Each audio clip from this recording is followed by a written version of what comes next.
नमस्ते। आज के वीडियो में हम देखेंगे बारह खड़ी क्या है और उसको हम मात्रा लगाना भी आम बोलचाल की भाषा में बोलते हैं।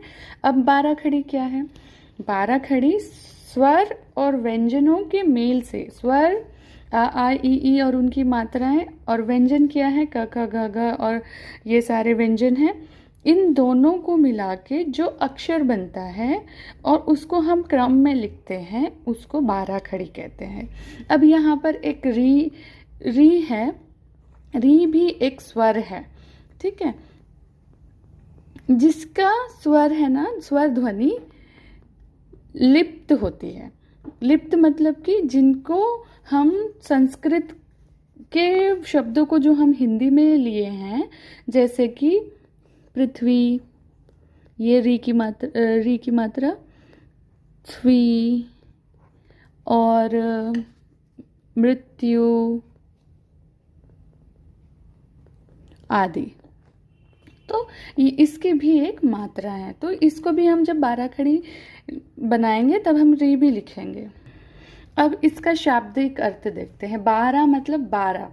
तो जब हम व्यंजनों के पीछे, जैसे क है, एक व्यंजन है क, ठीक है, इसके पीछे हम मात्रा लगाएंगे का, फिर लगाएंगे क के बाद की, फिर की। इस तरह से 12 तरह के एक वर्ण के साथ, एक अक्षर के साथ हमें इस तरह से 12 ध्वनियां मिलेंगी। क के साथ अ, क के साथ ई की, फिर क के साथ ई की। तो 12 ध्वनियां जो मिलेंगी उसको हम जो क्रम में लिखेंगे उसी को बारह खड़ी कहते हैं। अब हम इसमें देखते हैं कि स्वर किस तरह से व्यंजनों के साथ मिलकर बारह खड़ी बनाते हैं। अब अ की मात्रा नहीं होती। क्यों नहीं होती, हमने पिछले वीडियो में देखा। फिर से मैं बता देती हूँ कि हमने जब हिंदी वर्णमाला बनाई तो हमने व्यंजन लिए संस्कृत से, जिसके नीचे हलंत लगते हैं, जिसमें अ स्वर नहीं होता था। तो हमने इसको अ स्वर जोड़ के सारे व्यंजनों में उसको बनाया क, जिसके नीचे हलंत नहीं होता। तो इसके साथ अ स्वर मिला हुआ है, इसलिए व्यंजन को ऐसे का ऐसा ही लिखेंगे। जैसे कि अब ये क है तो क को हम क ही लिखेंगे, क्योंकि इसके साथ इसकी कोई मात्रा नहीं है। अब क में आ जोड़ना है। किस तरह से जोड़ेंगे? क लिखेंगे। अब इसकी मात्रा कहाँ लगेगी? आ की मात्रा अक्षर के बाद में लगेगी, ऐसे का। क में आ की मात्रा, तो हमें क के साथ एक नई ध्वनि मिल गई, का, क, का। अब क के साथ ई की मात्रा की, तो इसमें हमें कौन सी ध्वनि मिली? ई की, तो की। अब क के साथ बड़ी ई की मात्रा, जैसे ई, दीर्घ ई, की। क के साथ ऊ की मात्रा कु। क के साथ बड़े ऊ की मात्रा कु। क के साथ री की मात्रा क्री। क के साथ ए की मात्रा के। क के साथ ऐ की मात्रा कई। क के साथ ओ की मात्रा को। क के साथ औ की मात्रा कौ। क के साथ अम की मात्रा कम और क के साथ आह की मात्रा कहा। इसी तरह हम सारे व्यंजनों को ख लिखेंगे, फिर ग लिखेंगे, फिर घ लिखेंगे।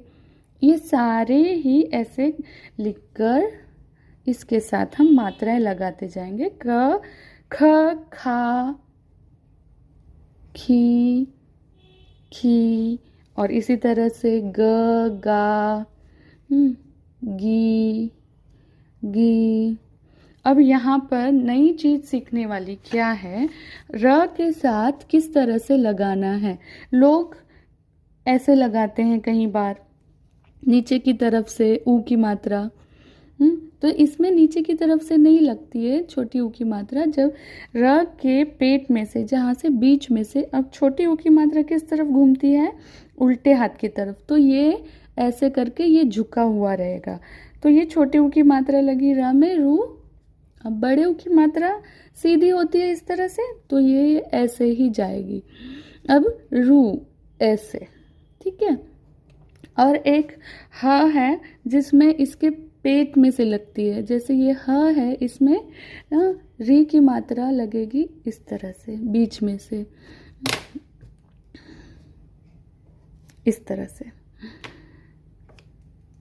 जैसे कि ये वाले पेज में आप देख सकते हो, जब बच्चों को सिखाना है तो पहले आप सारे क क क क क क इस तरह से 13 लिख के दे दीजिए और उनको बोलिए कि इस तरह से मात्राएं लगाए।